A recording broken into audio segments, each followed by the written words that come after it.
In 550 BC, one man united the most powerful tribes in the Middle East under a single flag.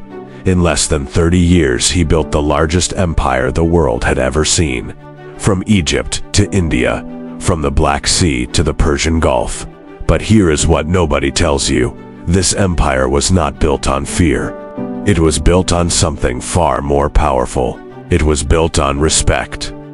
Cyrus the Great was born around 600 BC in the kingdom of Anshan, a small Persian state under the domination of the powerful Median Empire. In 550 BC, Cyrus did what nobody thought possible.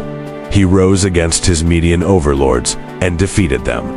Then he turned west and conquered Lydia, modern-day Turkey, and its famously wealthy king, Croesus. Then he marched east and conquered the ancient cities of Mesopotamia, including the legendary city of Babylon. When Cyrus entered Babylon, he did something that shocked the entire ancient world. He freed all the slaves. He allowed all conquered peoples to keep their religions, their languages, and their customs. He even allowed the Jewish people, who had been captive in Babylon for 70 years, to return to their homeland and rebuild their temple.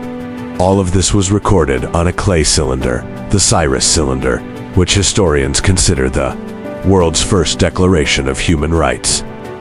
Under Darius the Great, the Persian Empire reached its absolute peak. He built Persepolis, one of the most magnificent cities the ancient world had ever seen. He created the world's first postal system, a network of roads and relay stations stretching 1,700 miles. He standardized weights, measures, and currency across the entire empire, making trade between nations possible for the first time. The Persian Empire connected east and west for the first time in history, creating trade routes that would eventually become the Silk Road. But the Persians had one enemy they could never fully defeat: the Greeks. At the Battle of Marathon in 490 BC, a Persian army of 25,000 soldiers was defeated by just 10,000 Athenian warriors. Then, at the Battle of Thermopylae, 300 Spartans held 100,000 Persian soldiers for 3 days. And at Salamis, the Persian navy was completely destroyed by a smaller Greek fleet. For 200 years, the Persian Empire survived these Greek defeats and continued to dominate the ancient world. Then, in 334 BC, a 22-year-old Macedonian king crossed into Persian territory with just 37,000 soldiers.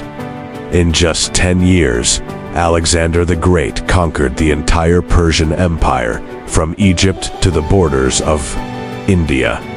When Alexander entered Persepolis, the magnificent capital of the Persian Empire, he burned it to the ground. The Persian Empire officially ended in 330 BC, but its legacy never died. That the Cyrus Cylinder, the world's first human rights document, sits today in the British Museum, inspiring human rights activists around the world.